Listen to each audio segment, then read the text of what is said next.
the dark secrets of a powerful cult. It has tentacles in every facet of U.S. society. The shocking tale of a murderous lover. All she really wanted was their money. And a clandestine program for psychic spies. She is saying aloud the images that she receives from the sender. But first, a lake monster lurking in the depths. They said it looked like a little submarine as it rolled through the water. Amazing mysteries, bizarre phenomena, and chilling secrets. I'm Don Wildman. Join me on a journey beyond the unknown. Summer 1982, Dollar Point, California. A charter boat captain named Gene St. Dennis is fishing on Lake Tahoe when he reels in what appears to be a trophy catch. He was excited, but when he pulled his line up, he found a mangled fish. He thinks it was raked, which means a larger fish had tried to eat it. But as he gets a closer look, St. Dennis is struck by something strange. The fish had bite marks on it that showed teeth spaced an inch apart. This had to be a fish with jaws about a foot wide. But there's no known fish in Lake Tahoe that has teeth this large and jaws that wide. Scanning the waves, the bewildered fisherman struggles to make sense of what has happened. But he is not the only one to have a close encounter with the unknown on these waters. June 1984. Two young women are enjoying a hike along the shore of the lake when their peaceful outing is suddenly shattered. Rising out of the water before them is what appears to be a long, serpentine creature. To their amazement, this beast, about 17 feet long, with two humps that were smooth and round, and they said it looked like a little submarine as it rolled through the water. Then, as quickly as it surfaced, it seems the lake Leviathan plunges back underwater and disappears. The two stunned hikers report their frightening encounter to the local papers, sparking a storm of public interest in the beast. Before long, sightings of the aquatic monster multiply, and it is finally given a name, Tahoe Tessie. But some believe the creature is nothing new. Going back to the origins of Lake Tahoe, the native Washoe Indians had legends of monsters that shared the lake with them. According to historians, the Washoe Indians believed in snake-like water gods that lived in caves along the lake bottom. These mysterious creatures were also supposedly seen by 19th century pioneers. But whatever the source, descriptions of the beast have remained remarkably consistent over time. It never shows a head, it never shows a tail, it just shows dark humps. But it's definitely moving, and it's definitely alive. Hoping to put the legend to rest, researchers at the University of California take on the case. Scientists, fishing guides, and divers pore over evidence gathered from multiple sightings and explorations. They have mapped the surface of the lake, they've used radar, they've searched it with submersibles. But even modern technology fails to rouse the elusive lake dweller from its underwater lair, and scientists are stumped. In the absence of conclusive data, some experts put forward a different theory. Some scientists have postulated that it's nothing but missightings of animals such as ducks or otters that could be followed by their young, giving the impression of some long, undulating creature moving through the water. Still others maintain that what people have seen is neither a monster nor a group of otters, but a large fish breaking the water's surface, such as a giant sturgeon. A white sturgeon can grow to be about 20 feet long and weigh about 1,800 pounds. The only problem with that theory is that no one has ever proved that there are any sturgeon living in Lake Tahoe. And eyewitnesses insist that the creature they saw was no fish. We may never know the answer, but the quest to prove the existence of Tahoe Tessie continues. Even though the scientists back in 1984 came to no conclusions, it's still hard to deny the sightings of people who have stood and watched this thing looping through the water. And yet, whatever this creature is has continued to elude detection. Today, many continue to believe that a centuries-old monster lurks beneath the waters of Lake Tahoe, where curious visitors come with the hopes of catching a glimpse of the legendary Tahoe Tessie. A tantalizing clue to the lost city of Atlantis. It's an underwater structure about 1,600 feet long and appears to be man-made. What secrets of this ancient civilization are about to be revealed? 1967, Miami, Florida.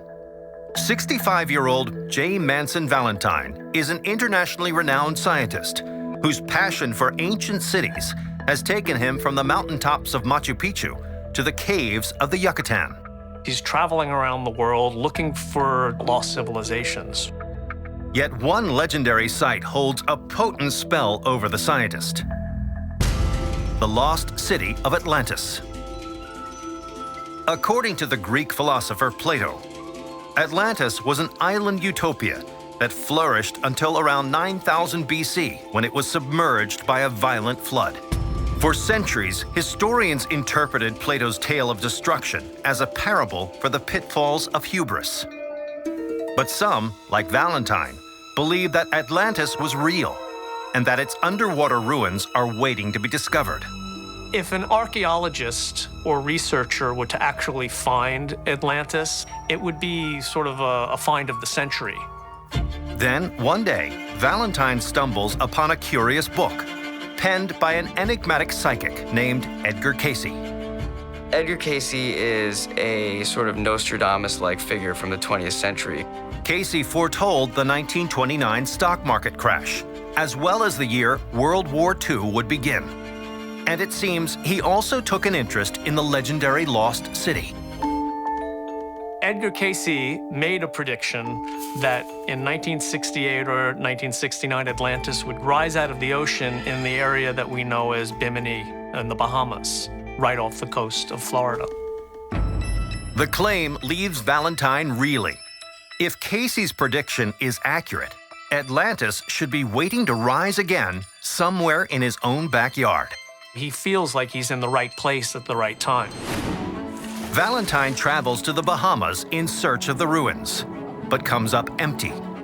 Then, on September 2nd, during a solo dive off North Bimini Island, Valentine spots an unusual formation on the ocean floor.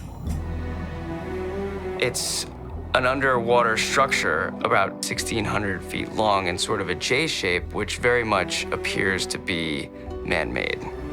The formation looks to be comprised of hundreds of uniform rectangular stones. The rocks appear to be a sort of pavement, as sort of a street. The scientist can't believe his eyes. It's such an expansive site that directly coincides with Cayce's predictions, 1968, right off the coast of Bimini, and he thinks it could be the remnants of an ancient civilization. Valentine collects rock samples for analysis. He tests the fragments and determines that they are about 12,000 years old. It's a time frame consistent with the one Plato indicated in his writing. Valentine is convinced he's found Atlantis. And when he announces his discovery to the press, it sets off a frenzy of excitement. So you have people coming from all over the world wanting to conduct research and get in on the discovery. But not everyone is convinced. Several experts question the nature of Valentine's find. Chief among the skeptics is a geologist named Eugene Shin. He went on record essentially saying that these are not man-made rocks, but they're naturally formed beach rock. According to Shin, beach rock is formed when sand and silt harden over time. And that mixture, combined with the motion of the tides, forms slabs that appear to mimic masonry. Upon first glance, you would think you're looking at a man-made formation, when this is a natural process that's taking place. Shin soon gathers his own samples for testing. Dr. Shin has the rocks carbon dated, and he discovers that they're only 4,000 years old. This time frame falls 7,000 years after Atlantis' supposed destruction, further bolstering Shin's theory that the stones are nothing more than a natural formation. Yet this information fails to sway Valentine. Dr. Valentine felt that that was not conclusive evidence, that more research needed to be done. Valentine never wavers in his conviction and goes to his grave in 1994 believing he found the lost city. But for others, the search for the fabled metropolis continues to this day. A secret school for psychic spies. She is saying aloud the images that she receives from the sender. What's the origin of the CIA's most mind-bending experiment? Sitting right along the Atlantic shoreline of Gloucester, Massachusetts, is a Gothic mansion that looks like it's straight out of medieval Europe. Hammond Castle. Inside, the castle sports a 65-foot ceiling, an elaborate indoor courtyard, and even a swimming pool. But this opulent mansion was also home to an amazing experiment that blurred the boundaries of science and divination. It's the 1950s, Gloucester, Massachusetts. A rich young businessman named John Hayes Hammond is living in his newly built medieval castle on the Atlantic coast. The castle was a conglomeration of many things. It was his home, it was his business, it was his entertainment center. But when he's not entertaining his friends and family, John Hammond gets down to business. Was a very prolific inventor. The stereophonic television in 1947, push-button radio for automobiles, and the magnetic bottle opener. He had more patents than any American with the exception of Thomas Edison. But in 1951, the focus of Hammond's work takes a dramatic turn from the physical to the metaphysical. John Hayes Hammond Jr. was interested in all forms of science. And part of that was this interest in ESP. ESP, or extrasensory perception, is a form of telepathic communication in which information can be transmitted or received without the use of the 5 established senses. He wanted to prove that ESP exists. He was taking it as serious work. Hammond believes that if he can harness the power of ESP, the military could use it for intelligence gathering. So he teams up with a well-known psychic named Eileen Garrett, who claims that she can receive messages telepathically. Eileen Garrett recognized him as the true scientist that he was. She wanted him to help her prove that she knew what she was talking about. Together, Hammond and Garrett plan an experiment to prove that ESP is real. Key to the experiment is the question of whether or not ESP has something to do with electromagnetic waves. So Hammond starts out by building what is known as a Faraday cage. The Faraday cage is a room-like structure with a grid interior that blocks out the electromagnetic waves.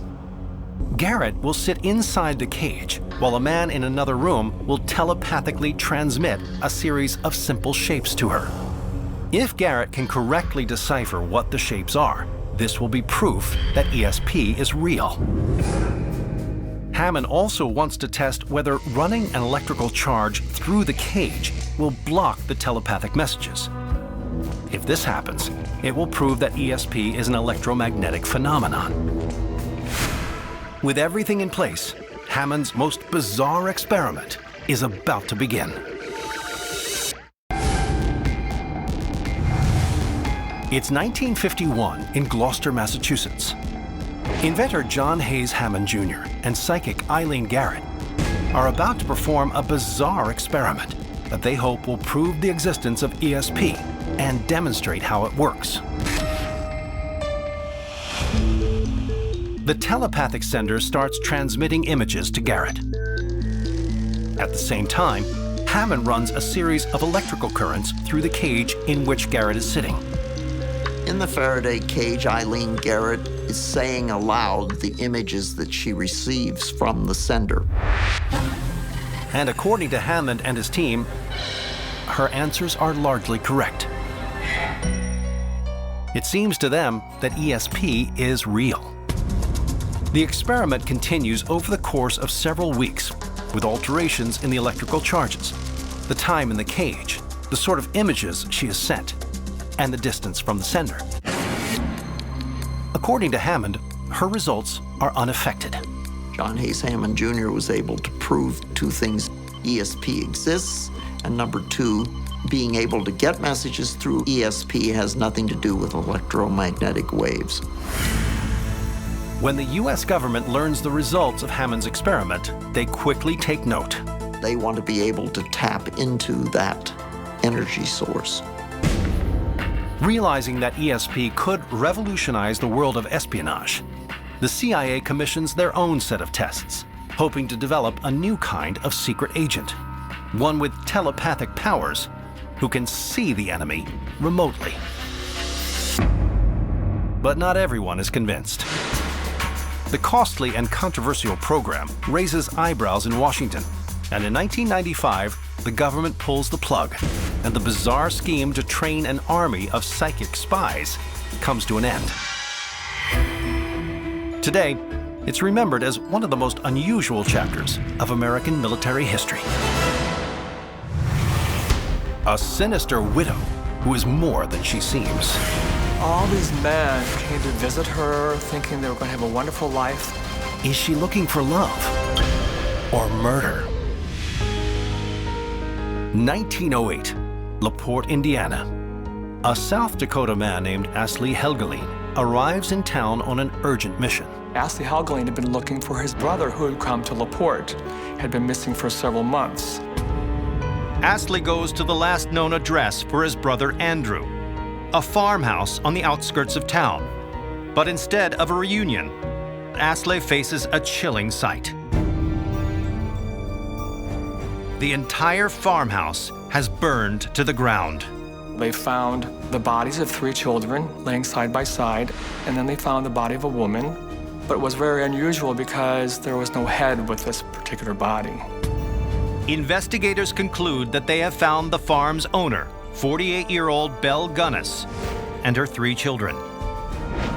But Astley finds no signs of his brother and keeps digging for answers. He talked to the hired man at the farm and started digging. And he went down about 3 feet and found a body, and Astley recognized his brother Andrew right away. But that's not all they unearth. Eventually, he found altogether 13 bodies. Who were these people? And how did they end up buried on this farm? The story begins in 1881. Brynhild Storseth, a young woman from a small Norwegian town, immigrates to Chicago, Illinois, and takes on the name Belle. She married a man named Mads Sorensen, and together they owned a confectionery store in Chicago. For a while, Belle appears to be living the American dream. A family, a comfortable home, and a new business. But tragedy strikes. 2 of her children die from what appears to be acute colitis, an inflammatory disease of the intestines with symptoms suspiciously similar to poisoning. Then, her husband Mads also dies. While one of his doctors believes that Mads died of heart failure, another contends he was poisoned. Because so many people in Chicago found this very unusual, and Belle was feeling very uncomfortable living in Chicago at this point, she decided to move to LaPorte in November of 1901. In LaPorte, she buys a farm and starts her life anew. She gets remarried to a local farmer named Peter Gunnis. But it isn't long before the Grim Reaper strikes again. They were only married about 1 week, and Jenny Gunnis, his youngest daughter, died mysteriously at the house. 8 months later, in December of 1902, Peter Gunnis also dies in a bizarre household accident. He was getting his shoes, and while putting them on, according to Belle, he bumped the stove, and a sausage grinder that was on the shelf behind him fell and hit him on the head. Widowed once again, Bell puts an ad in the paper. These ads stated that a woman with a large and beautifully located farm is willing to make a partnership with men who would be interested in becoming a partner in her farm. Astley's brother, the South Dakota farmer Andrew Helgelien, responded to this ad and moved to LaPorte. And that's the last his family ever saw of him, until his body was mysteriously uncovered by Astley, 14 feet below the ground. So what's the truth behind the mysterious goings-on at Belle Gunnis's farm? When the LaPorte police investigate further, they discover a shocking pattern and what appears to be a cold, calculating plan to murder for profit. While Belle was living in Chicago, she first learned about insurance. Belle had taken out not just one, but 2 life insurance policies on her first husband. She went on to collect a handsome insurance payout for the death of her second husband, Peter Gunnis, as well. But who were the other 12 people found buried on her farm? Some of them are identified as other known suitors of Belle's. It seems that Belle Gunnis was in the habit of murdering her husbands and collecting the insurance. So all these men who came to visit her thinking they were going to have a wonderful life on her farm in LaPorte, Indiana, all she really wanted was their money. But the question still remains. If Belle Gunnis committed these heinous crimes, then how did she end up charred and beheaded on her own farm? It's 1908, when 13 bodies are discovered beneath a burned-out farm in Indiana. Police suspect the murderer is the owner of the property, a woman named Belle Gunnis. But is this well-to-do landlady really a serial killer? Police return to the headless body and come to a stunning realization. The corpse is too small to be that of Belle Gunnis, who weighed in at around 200 pounds. Most people, I think, believed that Belle Gunnis had escaped and she got away with all of the money. In the end, the headless woman is never identified. But now, the horrifying pieces of the puzzle fall into place. Investigators believe that Belle Gunnis started the fire, faked her own death, and vanished. And the date and details of her death remain unknown, taking any dark secrets to the grave. A bizarre quest to defeat the undead. The deceased was somehow reaching out from the grave to suck the life of the living. Is this proof that vampires really exist?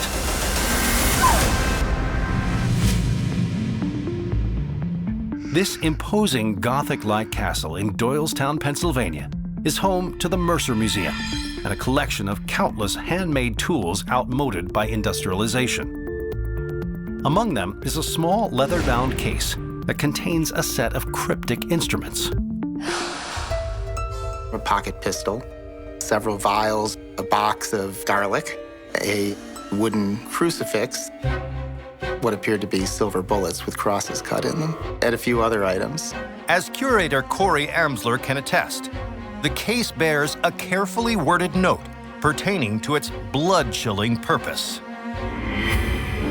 This box contains the items considered necessary for the protection of persons who are plagued with a particular manifestation of evil known as vampires. Are these mysterious weapons really part of a vampire killing kit? Transylvania, 1800s. Fear grips the countryside as rumors of a vicious predator spread.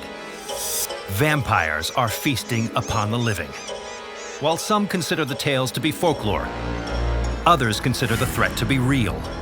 If a recently deceased individual had been buried and maybe other members of a family then died shortly after, and they didn't fully understand why those deaths were occurring. The supposition was that the deceased was somehow reaching out from the grave to suck the life of the living. Frightened communities begin to take matters into their own hands. Catholic priests dispense holy water to ward off the menace. The more adventurous arm themselves with handcrafted tools and hunt the undead. There's been evidence of bodies being excavated, being dug up, being staked, having their bones rearranged or scrambled, having their hearts removed. And all of this was designed to end the particular vampire curse that was plaguing a particular community. The evidence found in the open graves confirms people's worst fears. When a suspected vampire was excavated, was dug up, and the coffin was opened, the body might be somewhat enlarged or swollen as if it was engorged with blood. Once you staked that body, the gases would rush out. It might emit a groan of sorts. It might move somewhat, and all of this just reinforced that this was, in fact, a vampire. The fear spreads to the New World. In New England, graves are opened. Dead bodies are mutilated, and their organs are removed. In the late 1800s, with vampire paranoia at a fever pitch, it is not surprising that a kit designed to combat the threat would exist. More than 100 years later, in 1989, this particular box of tools was discovered by Corey Amsler of the Mercer Museum. And was found at an antique show. I'd never seen something like that before. The kit appears to be intended for Americans who traveled to Eastern Europe, the cradle of the vampire craze. The artifacts in it appeared, for the most part, to be typical of the 1800s in terms of their construction, in terms of their materials. Were these tools really assembled to kill a vampire, or did they serve another purpose?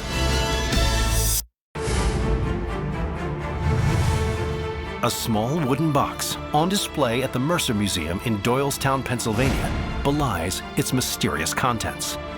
Inside is a crucifix, a pistol, 2 silver bullets, and a glass bottle filled with liquid. It seems like all the things you might need to slay a vampire. But in the realm of the undead, rule number 1 is always expect the unexpected. To authenticate the new acquisition, the museum begins by studying its label. It reveals that the tools were assembled by a German professor and vampire expert named Ernst Blomberg.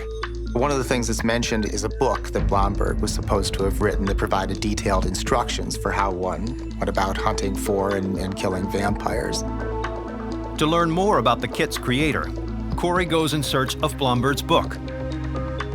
But in spite of his efforts, he cannot find any records of the publication. To the best of my knowledge, that book has never surfaced. With no information on Blomberg, the museum has the materials in the kit tested. The results are perplexing. It appeared that there was a fairly modern adhesive that was used in a repair. It was sort of the first clue that something was up. While a modern repair is not evidence of forgery, the museum grows more suspicious of the kit's authenticity. In search of definitive evidence, they return to Blomberg's note.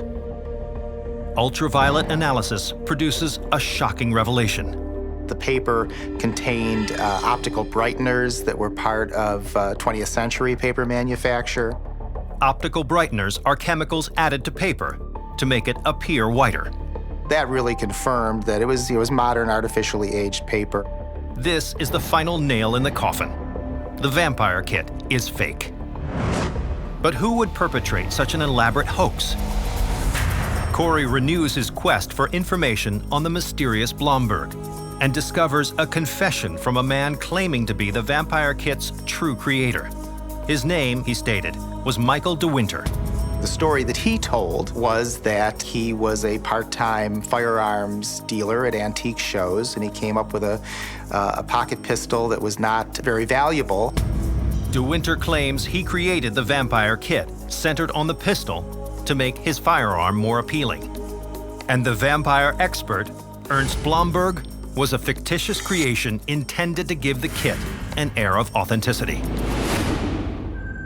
Today, the vampire kit remains at the Mercer Museum, a peculiar weapon designed for a phantasmic enemy. The dark secret of a clandestine cult. Members plotted this heist very carefully. What goes on behind the closed doors of the Skull and Bones? 1832. Inspired by the famous German cult of the Illuminati, a Yale undergraduate named William Russell founds Skull and Bones, a secret society whose mission, it's claimed, is to rule the world. Skull and Bones' only purpose is to get its members into positions of power. Skull and Bones can count among its members 3 presidents, including William Howard Taft, George H.W. Bush, and George W. Bush, and even scores of congressmen, senators, Supreme Court chief justices, and many CIA operatives. Some believe that influential bonesmen, as they are known, have surreptitiously orchestrated some of the most significant events in American history. This organization is a conspiracy theorist's dream because it has tentacles in every facet of U.S. society. Members are sworn to secrecy, and they've maintained an alarming amount of mystique for nearly 200 years.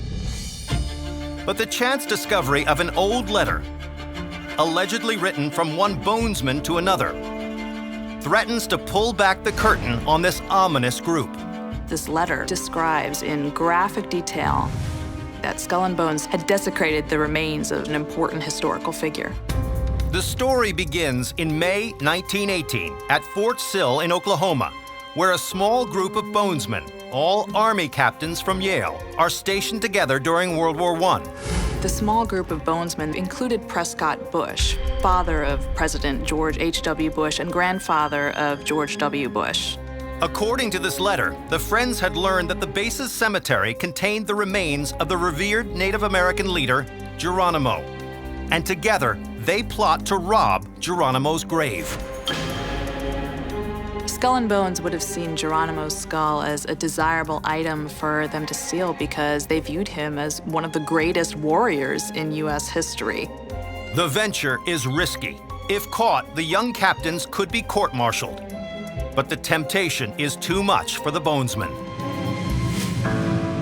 This letter describes in great detail how members of Skull and Bones plotted this heist very carefully. In late May, the co-conspirators are said to have broken into the fort cemetery and headed for Geronimo's grave. They took turns standing guard while they dug into the grave, and they brought out a bridle, a saddle horn, femur bones, and finally the prize that they were looking for, Geronimo's skull. According to the letter, the macabre trophy is taken to Yale, to the Skull and Bones headquarters, a near windowless building known as the Tomb. Here, at the heart of one of New England's most prestigious universities, it's said the group conducted their bizarre occultish rites. Skull and Bones has some pretty strange rituals. They have to drink fake blood out of a skull, they have to swear oaths of secrecy, and some members dress in strange, death-like costumes. So is there any truth to these rumors of grave-robbing rituals? Of all America's secret societies, perhaps none is more shrouded in mystery than the Skull and Bones.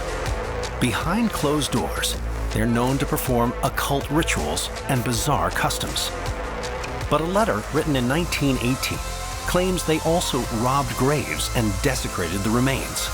So, is there any truth to these allegations? When discovery of the letter is made public in 2006, Skull and Bones suggests that it's a fabrication to smear the organization. They also deny having any of Geronimo's remains. But Alexandra Robbins begs to differ. There's absolutely no reason to believe that this letter is anything but authentic. Among the details in this letter is the Skull and Bones lingo.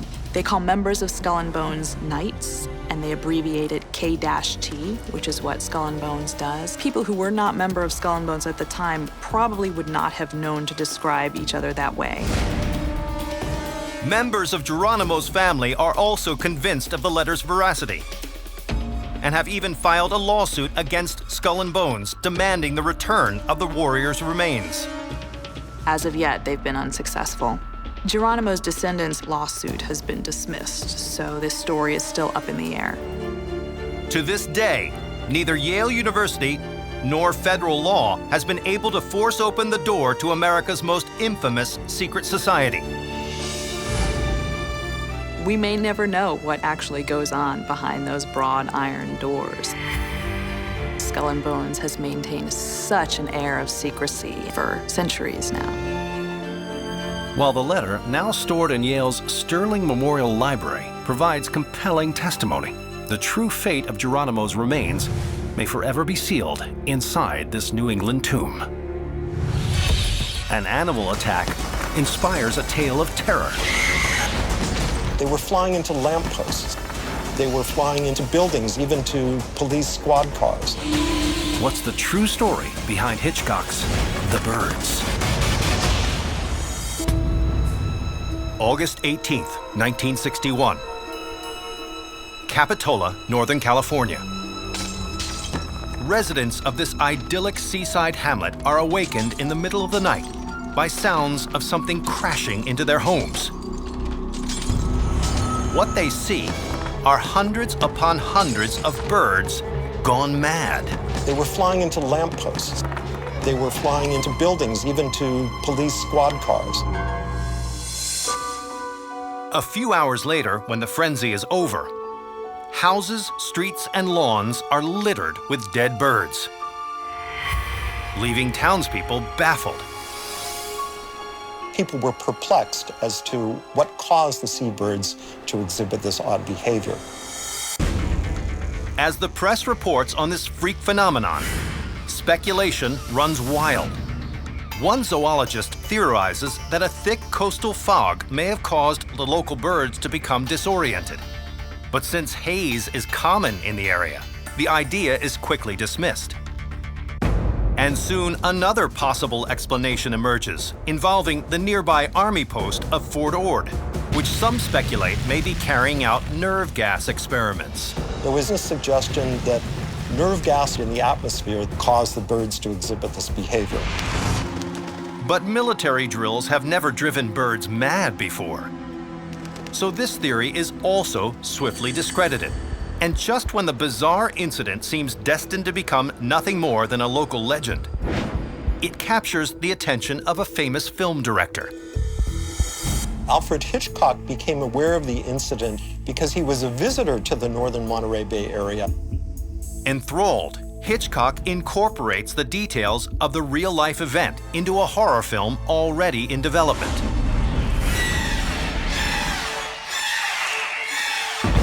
And in 1963, he releases the movie. It's called The Birds, featuring a peaceful California town that is suddenly invaded by a colony of sinister birds. The film is applauded as one of Hitchcock's finest films. But few moviegoers realize that this horrifying tale is based on a real-life incident. And 3 decades later, in 1991, when the strange event of 1961 is all but forgotten, there is another freak attack by birds gone mad in Monterey Bay. This included disorientation, flying into objects, seizures, and people were understandably quite concerned. So why are birds attacking again?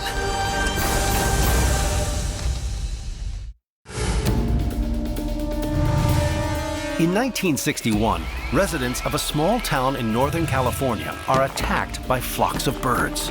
Though the reason for this bizarre behavior is unknown, it all provides inspiration for one of Alfred Hitchcock's most terrifying films, The Birds. Then in 1991, along the same coastline, it happens again. So what's the cause of this freakish phenomenon?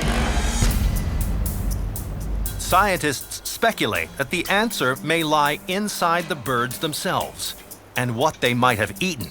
Scientists collected samples of seabirds and carefully analyzed the stomach contents. And lo and behold, they found the presence of domoic acid. Domoic acid is a natural toxin that in high doses can poison the nervous systems of animals. It leads to these symptoms of disorientation, seizures, comas, and even death. But how could the birds of Monterey Bay have come in contact with so much deadly toxin? The answer is found in one of the smallest forms of marine life, algae. Domoic acid is produced by the single-celled algae, which in turn are fed upon by a variety of different kinds of zooplankton. After feeding on toxic algae, these zooplankton are eaten by small fish, which are themselves eaten by seabirds, thus allowing a fatal chemical to climb its way up the food chain. The zooplankton aren't adversely affected, and the fish are not affected, but the seabirds that consume them are. This would certainly explain the deranged behavior of the seabirds in 1991. But given the fact that they always feed on zooplankton, why don't the attacks occur more frequently? Scientists have a theory. On occasion, levels of toxic algae will spike in the ocean, creating poisonous algal blooms. We're not sure exactly why that occurs. No one thought to test the carcasses of dead birds in 1961, as scientists did in 1991. But at the Scripps Institution of Oceanography in San Diego, California, there is one artifact that may prove the two attacks were triggered by the same toxin. Here at Scripps, we have zooplankton samples taken at specific times in the California current, and we had samples taken about 5 weeks prior to the event of 1961. And a careful analysis of this 3-decade-old sample reveals that, as suspected, in the digestive systems of these zooplankton are indeed high levels of toxic algae. We've found the smoking gun, just the correct species of algae that are known to produce domoic acid. It seems these tiny creatures were likely the cause of a freakish phenomenon that helped inspire one of the most infamous horror films of all time.